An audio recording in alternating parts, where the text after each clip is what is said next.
Let's talk about colour.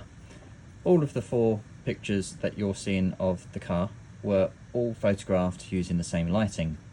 Every single one of them used this colour checker passport so that I made sure that the colours were accurate. On top of that, I used a colour monkey to calibrate the screen. So why are all of these pictures different in colour and which one is correct?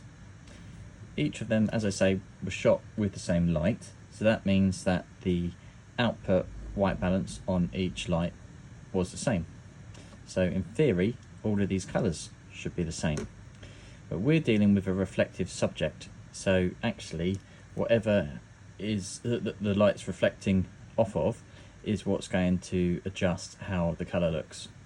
Now the first one here, I used just the normal room around me, and I've got like a brown coloured ceiling, so that didn't quite work the way that it should. I mean, it wasn't far off from where it should be, but not quite where I wanted it to be. The second one is when we decided that we wanted to put these nice long strip lights in, which worked great. So we've got 2 lights lighting up the side. I had a little spotlight to light up the centre, but then there's nothing lighting up the front and the back. So the feedback that I got from the client was actually that car looks black. So I was like, okay, car looks black. Well, it shouldn't look black because the colour corrections have all been handled properly. I sat there and I thought about it all night, and I thought, well, the only thing that it can be is that there's no light being reflected into the top of the vehicle.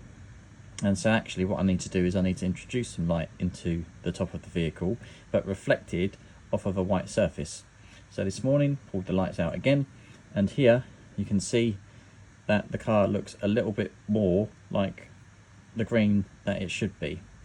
And just as an experiment, just for one more, I thought I'd try doing reflected light. So this one, I actually set up a product cube, and I shot the light through the product cube. So you ended up with the reflections of the product cube giving this light.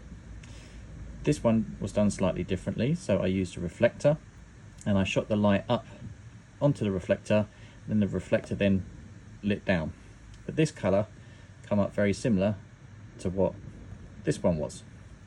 So now I'm just going to put the model up on the screen just so that you can see the difference. Okay, here is the model. Which one to you looks closest to what we're seeing with the model? At the moment I've just got natural light coming in through the windows.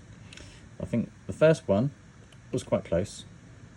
This one, yeah, okay, a little bit dark, a little bit contrasty. Same with this one, a little bit dark, a little bit contrasty. But this one I think is probably the closest to what it should be. So this is the one that I shot the lights through the cube. Do I need to adjust the light slightly? Yes, because I didn't change the light settings from this one to this one, and actually now we've got extra diffusion because we're going through the side of the cube. So actually if I increase the power on the lights on the side, this will define the edges a little bit more. So I hope this was helpful. It's useful to take on clients' comments.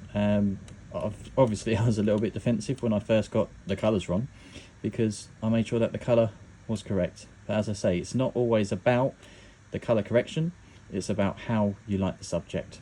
So lesson learnt, and on to the next one.